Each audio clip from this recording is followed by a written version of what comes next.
We only need like 0.6 science, which actually we could do. Oh, this gear's on backwards. Oh, well, that's okay. It still works. This is just the natural orientation, so I don't know why it flips around backwards all the time. It's actually dragging a little, so we may want to adjust it. But we should be able to get seismic information. There we do go, and we've got that. Pressure mat. We can get this as well. Log temperature. Oh, we never got any of this from the runway? Really? Do we have a crew report? I'm sure we have that. Yeah. Do we have an EVA from the runway? EVA report. Oh, excellent. Take surface sample. I'm not even on the ground, but that's going to be okay. Board. Well, there's a go. There's a ton of science. Done! We don't even have to see this thing fly. But I will. We'll take another flight. Just to make sure. But that unlocks... What were we looking for? Specialized construction. There we go. Or 2.5 meter fairing. Boom. So let's go and see if that flies anyway. Where's the mosquito? All right, I had the science plane made before, and that flew pretty good. We did that in our video. Let's try the mosquito, though. Curious to see if that will go. Worst thing that happens, dead Jebediah. All right.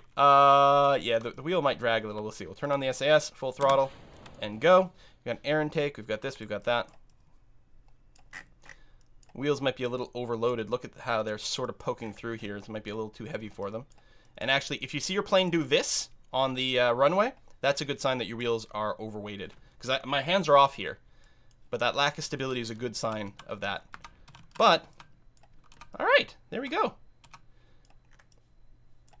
Relatively light plane. Not designed to go fast, but with its relatively large wings, this should actually be a relatively efficient flyer. Like, it should be able to fly at pretty low speeds and be perfectly fine. Where do we want to go? Do you want to go to the old airbase over here?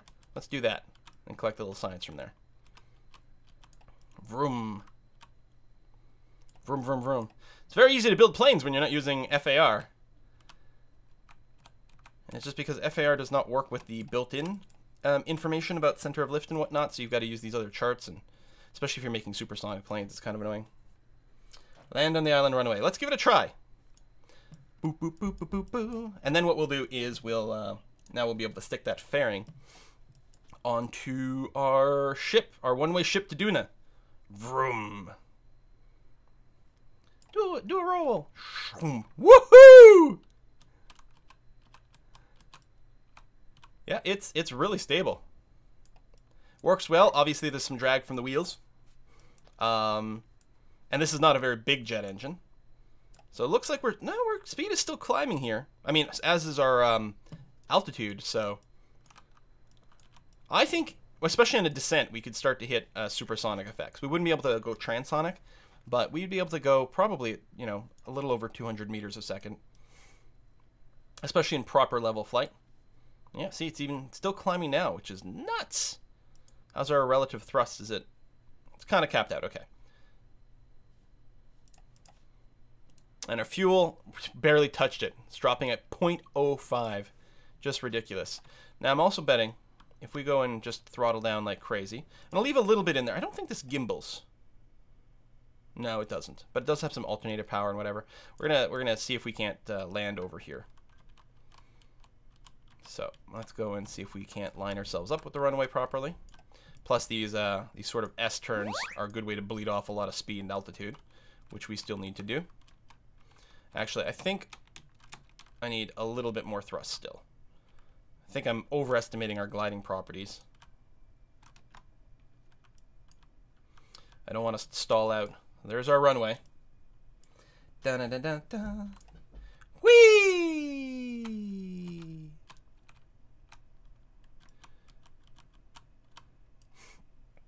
And of course, we do have the parachute as well. Which, last I checked, when I put it in, it was at the center of mass. But then I went and made some other adjustments after that, so it's probably not exactly at the center of mass anymore. We're gaining speed, which is no good. I'm going to throttle down to 10%. Now, we're gaining speed mostly because we're descending, of course. There we are. This is actually probably the single most lethal thing you can do in Kerbal Space Program, is try to land a plane. Landing is tricky. You get a little spoiled when you play like proper flight simulators, and you've got your like instrument landing systems and glide scopes and everything like that to let you know that your rate of descent is good. You've got the little fore lights that are either white or red, depending on if you're too high or too low or just perfect. Yeah, a lot of people don't know there's a whole other airstrip over here. It's like the first Kerbal Space Center. It's got an old tower. Well, I think it's just purely an airstrip, but it is now defunct. All right, let's see if we can land here without crashing in our beautiful mosquito plane. Vroom. Not hearing any game sounds. Well, it's really quiet right now.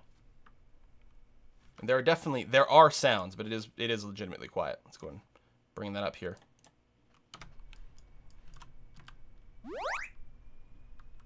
Yeah, there's no music, but there are engine sounds. They're just very low. And I'm in all that. I'm drifting too far over, so let's go and do this. Let's go and give us a little bit more juice here because we're not going to make it as is, especially with these aggressive maneuvers.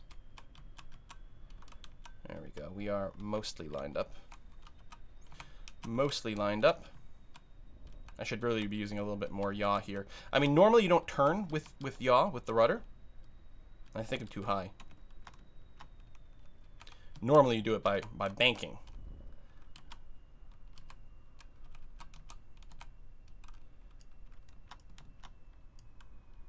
Speed's gonna be way too high. And this is also a dirt strip, so it's very unforgiving. Jebediah, don't die. Don't die. I mean, we can replace you. You're not even that expensive. But, you know, you're Jebediah, man.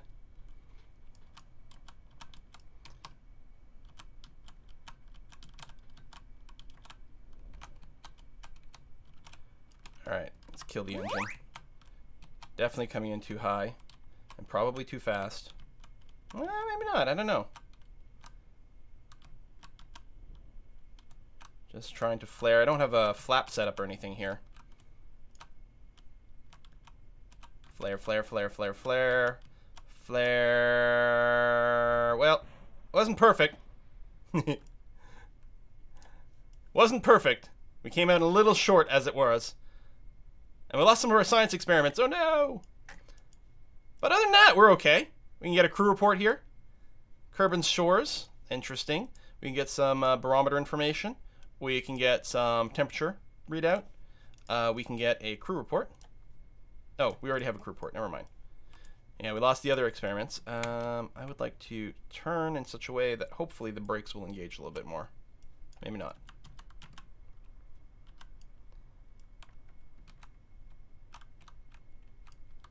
Alright, we'll just have to wait till we drift down to the bottom. The brakes are on, but nobody's home. Whee! Alright, there, drop the brakes. Woo! Okay, brake again. Woohoo! Everything's fine. Everything's fine. Alright, brake. Excellent. EVA! We are going to EVA report from the shores. We're going to take a surface sample from the shores. We're going to get back on board. And we're going to go home. Everything is fine. All right. So all that, actually that last one is completely unnecessary, but it sure as hell was fun. I love flying planes in this game.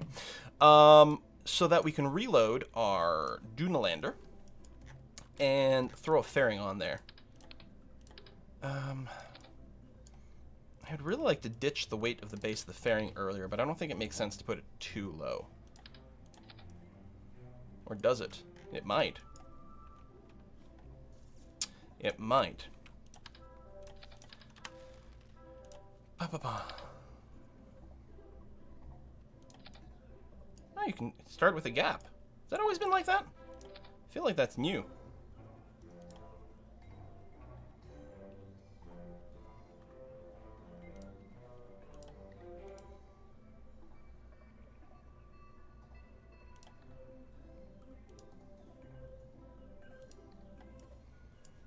There we are.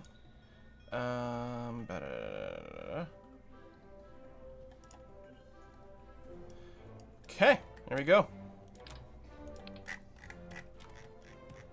Something like that. And then we get into, like, the big frickin' ascent stage. Now, we don't have the mainsail. And And I suspect that this is not enough thrust to weight here. So right now, if we're looking at... So the total weight of our vessel is currently coming in at 100 tons, which means that the force of gravity acting on us is sitting at 980 kilonewtons. And the skipper does... So around 560. So it has less than 1 thrust to weight here if we do that. So obviously we're not going to do that. Go more for this as the ascent. Is that more reasonable? That is much more reasonable. Still not going to be very fast, but then that's okay. We can have another stage after that that is a multi-engine stage, and that's going to be just fine and peachy. How do we like this? I hope he messes up badly and we'll go out of control straight into the sun. You know, we've never visited the sun, and one day we're going to have to go and do that. Absolutely. I don't think today's that day. But who knows? So... that is the little triple. Is this a bigger triple? No, it's still small. Small double up.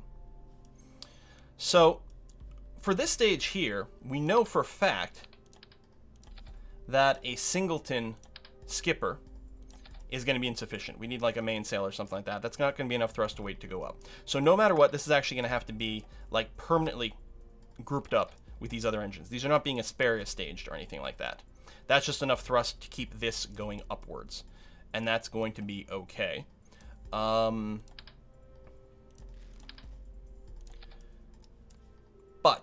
then we are going to get something.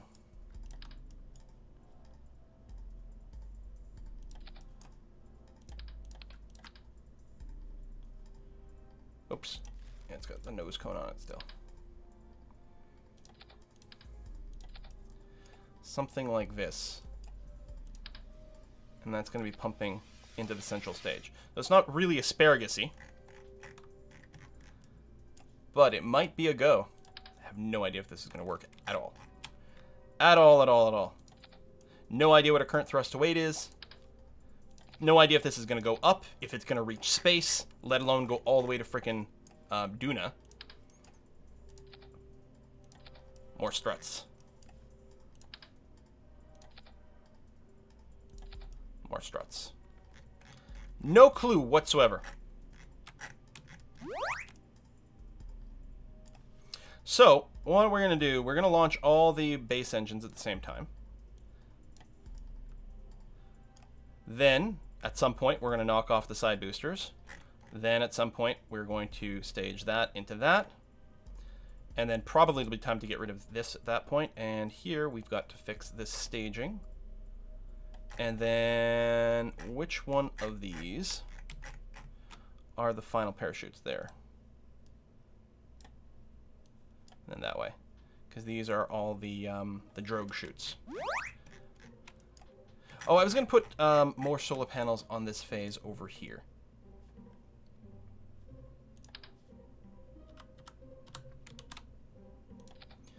There we go. Those are the ones we'll extend in spaceflight.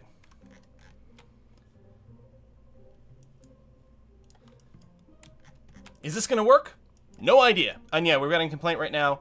We are definitely overmassed for our launch pad. So we're going to go ahead and upgrade it. We've got tons of money. There we go. No more limit on our launch pad size. We have tons of money. Wrong fuel pipes? Your attach boosters are going to run out of fuel. You just say these guys. Did they not change how the fuel flow works?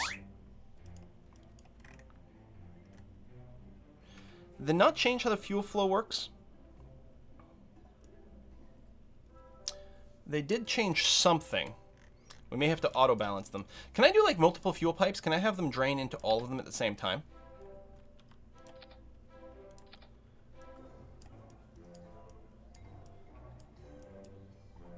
I guess we're going to find out.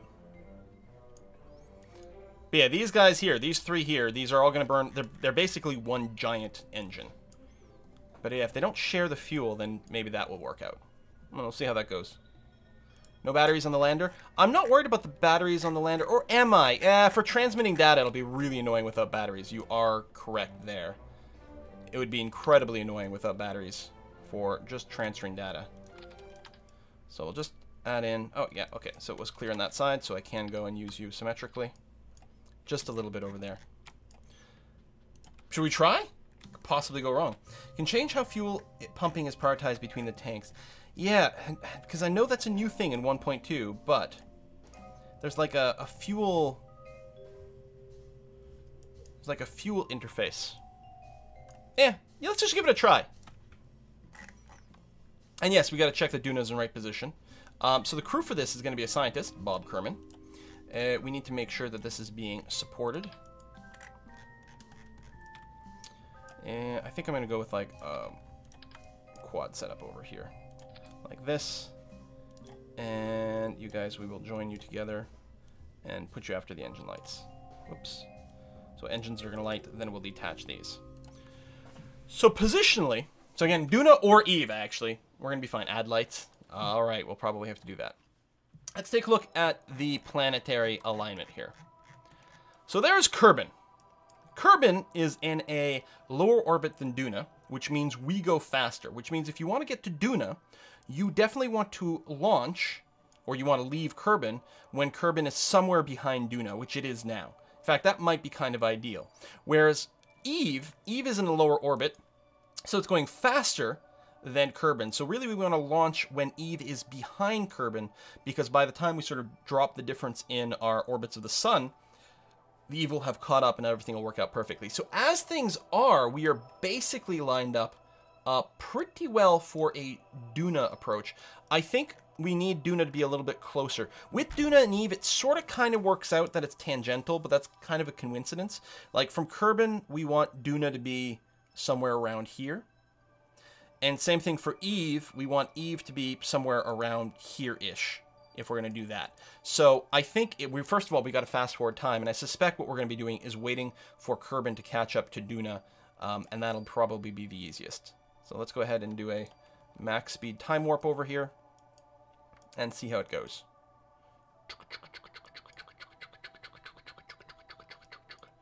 That's max speed right here. Now, if you do have Kerbal Alarm Clock loaded up, then you can get really good calculations for the optional transfer time. But we're gonna eyeball it. We're gonna eyeball it based on just what I know. It's different with the other planets because there's such a massive difference that being behind or ahead is not as visually distinct. Okay, something like this is kind of what we're looking for. Something like this. Ballpark. Probably. I don't know.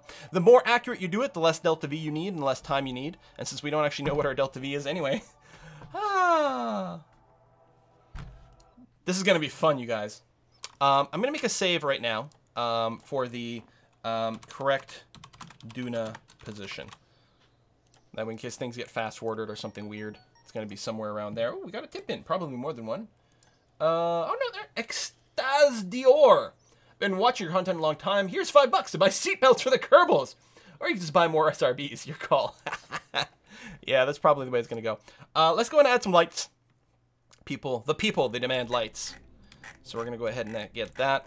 It will help for landing on the dark side as well, because then, in case we can't see our shadow, lights, lights, lights. So we're going to get a pair of illuminators there to point downwards, and that's going to be fine.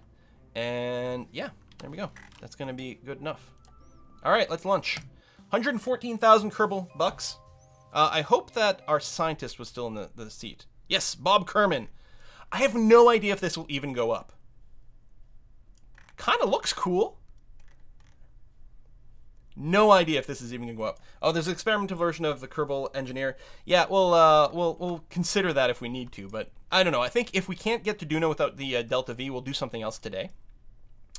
But yeah, so we're going to launch. We're going to do our standard launch towards like equator, so 90 degrees eastwards. Start the engines. Release.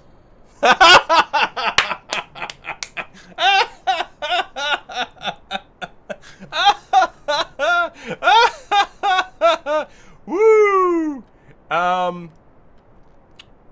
So I think we need some mainsails, you guys. We just don't have the oomph. We just don't have the required oomph to lift. All right. Recover vessel. We could use some SRBs to get us started as well. SRBs are not good for adding a lot of delta V, but they add a lot of initial kick. But the problem is at some point, so clearly our thrust to weight is below 1. And so even with SRBs, it's going to be just really sucky to get into orbit. So here's what we're going to have to do. Here's our mission. We need to get another 120 science so that we can unlock the mainsail engine, which has, compare its thrust. Where was the other one? The thrust of the skipper engines, which is what you're using, has 570 kilonewtons at sea level. 570. The mainsail has almost 1,400. It's got more than twice the thrust. So we need to go and unlock this. We need 120 science. How are we going to do it? Well, we haven't been to the moon yet, so we're going to go to the moon today. Boom! So, with that, we have our Lander 1.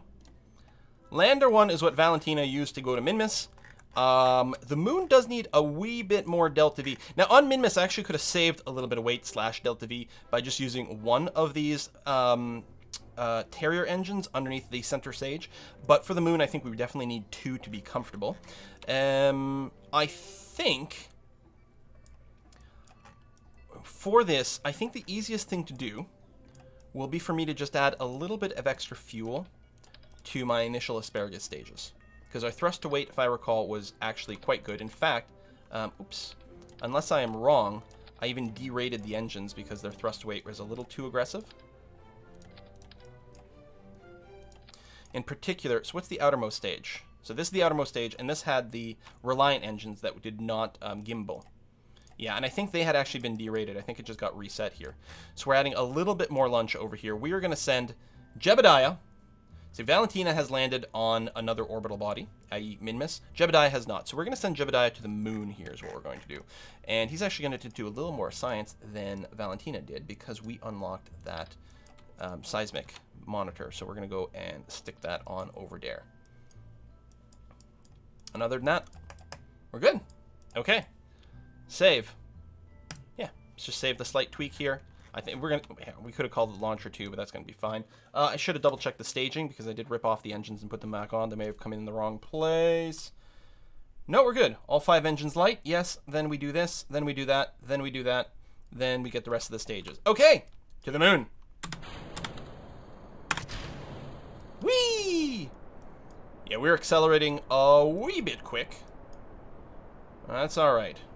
I'll probably throttle down just a bit because I suspect we're going to start to run into some supersonic effects a little more than I'd like. So I'm just down rating my engines just a scooch, and I'm just going to start the gravity turn. Going to the moon, the encounter with the moon is a lot easier than the encounter in Minmus. A, the moon is closer. B, the moon is perfectly equatorial, so we don't have to worry about getting like that 6 degrees of inclination or whatever the hell it is on Minmus. There we go. Going to do this. Don't want to do gravity turn too quick. Also want to keep track of my fuel over here. You want to try to stage when you're facing directly surface prograde. And stage. It decreases the chance that the engines hit your ship, which would be very, very crummy. Altitude, good. Okay, yeah, we can definitely go back to a little bit more of this. I could do the lock to prograde thing. In an ideal gravity turn, that's all you have to do, but I don't quite trust it as is. I think actually now we're in pretty good shape. We could be a little bit flatter, but I don't know, I'm kind of okay. I'm going to go ahead and rotate this way. That way when I stage these, gravity will pull them down and away from the ship instead of having one be above me, which always makes me feel very uneasy. And yeah, we can go ahead and definitely pitch down a little bit more, flatten out our orbit. We don't want to go outside the prograde marker quite yet because there's still a lot of atmosphere that could cause us to flip out of control, but it is thinning out very rapidly, which is nice. Definitely pitch down because we're going to be going a little too steep here for sure. Alright. We haven't reached space on our apoapsis yet, but we can keep pitching down and down and down. Atmosphere is going to get very thin now, so I can be quite comfortable outside of my prograde marker. And so what I'm going to try to do is push myself to face down towards the horizon. We just switched orbit mode from surface mode. And this will slow down the gain in my apoapsis, but will work to help flatten out my orbit.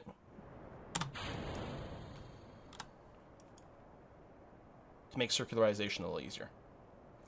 So you want to start vertically for lots of reasons, but you're trying to escape the thickest air as quick as possible. But then once you escape the thickest air and it's not slowing you down, you want to start going sideways, because getting into orbit is about going sideways very fast. Reaching space, shockingly easy. You can do it with a single SRB. Staying in space, that's the tricky part. Dun dun dun dun dun dun dun. Reminder, you can reset the default thrust level at launch in the settings menu. I don't know what that means, but I'm quite curious. I mean, I can right-click here. Is that what you mean? That might be what you're talking about, which I use extensively, especially for space maneuvers. So let me go and point myself a little bit more horizontal here. So again, we're still pushing our apoapsis up at this point, but we're really flattening out our orbit such that when we finally get to where we're looking, and I tend to aim for 100K or so, it's going to be a very microscopic burn to circularize.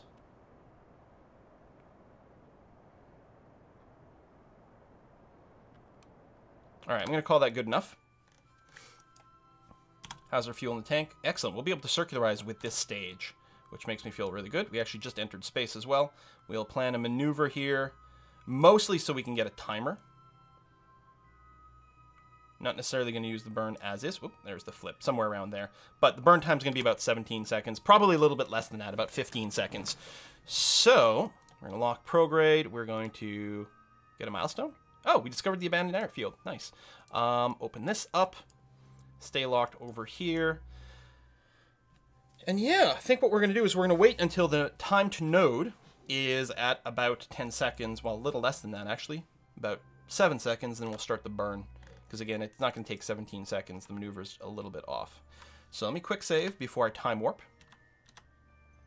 Because it's very easy to accidentally overshoot on your time warp, and that's just silly and embarrassing. Just watching the node timer tick down, down.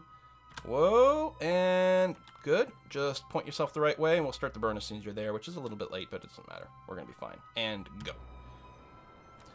And then, actually, I guess I'll keep this as a bit of an eyeball. But really, I'm looking at our true orbit here. Let me get rid of this now. I know it's going to be close at some point there. Once your periapsis starts to shift over and flip with your apoapsis, because eventually, wherever you're burning will become your periapsis, your lowest point in your orbit. So at some point, it starts going over, but so it's not quite circular, but, you know, it's not bad. And I don't want to push up the apoapsis too much, but we don't actually need a circular orbit for this, but it's circular-ish. I'm going to go ahead and clean this up so that we only see the path of our current ship, not all the ships in orbit. That's the network communications thing. So we're nicely in orbit. Everything is good and happy and hunky-dory. Indeed. There's the moon behind us. We're going to have to do a full orbit before we get there. As far as I know, I've done all the experiments around here. We still have some fuel in this stage, which is actually really good. Because the idea is this stage here is basically our translunar injection or insertion or whatever.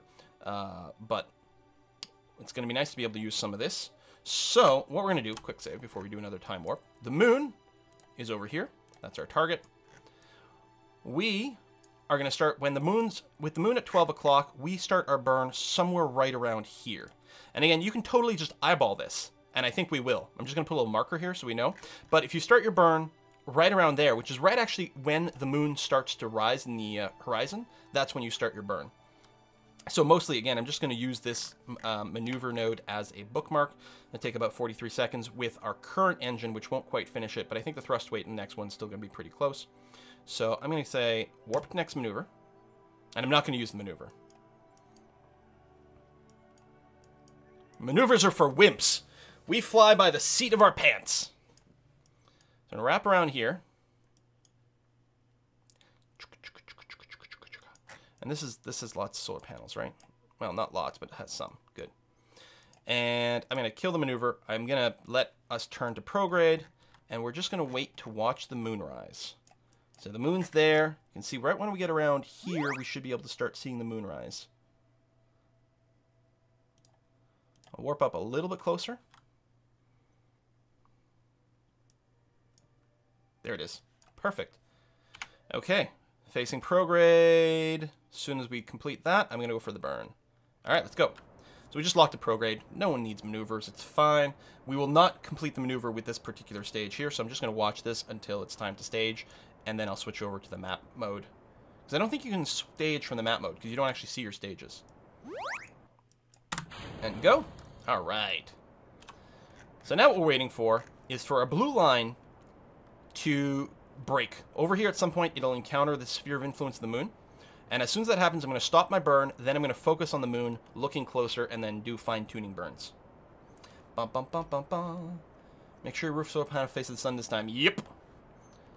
Well, it's less bad. Because this is a manned mission, if we end up with our solar panels facing, none of them facing towards the sun, we can get out and just literally push our capsule with our jetpack so that it starts rotating so that the solar panels face the sun. So it's not going to be a problem. So ideally, I want enough fuel left in the stage to hopefully enter into Moon's orbit. And I think we will. As I could switch to just the stage view here. This is going to start growing faster and faster and faster. And right around the time it gets somewhere around here, we're going to hit that moon encounter.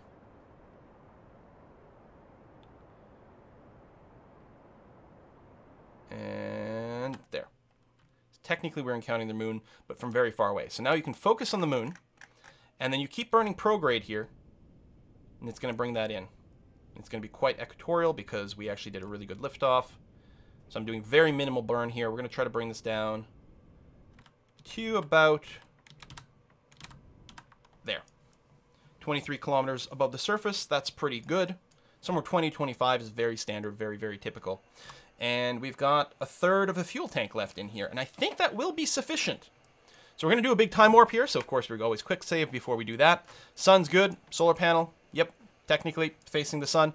We used literally 0 power here because we don't have a life support mod. There's 0 power being used if we're not doing anything, which is good. Hit the backspace to go back to my view. I'm going to say warp to over here. Bum, bum, bum, bum, bum, bum.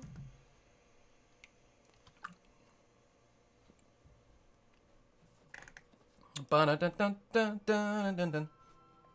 many hours in KSB? I think I've got closing in about 500 hours in KSB. 420! Literally 420. Hey! Just go in stability assist mode. We'll time warp over here. So it'll automatically drop us down to times 50, which is a good speed to cross over. I'm going to wait a couple of ticks, make sure everything stays stable. Good, kill that. I should have double-checked the periapsis. Sometimes because of rounding errors, it changes a little on your way, but we seem to be perfectly stable at 23, which is very happy-making. So then I'm going to plan a maneuver, and again, I'm mostly just using this as a timing thing, and it's going to be a retrograde burn at the periapsis, which is going to close the orbit and bring it down. And I'm just using this to get an idea about how long it'll take to burn. 25 seconds, which is nothing. Holy crap, that's great. That's great. But mostly it's going to be, we're going to turn retrograde and just burn until our orbit closes. So I'm going to quick save. I'm going to warp to next maneuver here, which is going to stop us 1 minute before the maneuver. So again, with 25-second burn, what I want to do, and again, I'm going to get rid of the maneuver. I want to start about 12, 13 seconds before the periapsis. Burning retrograde.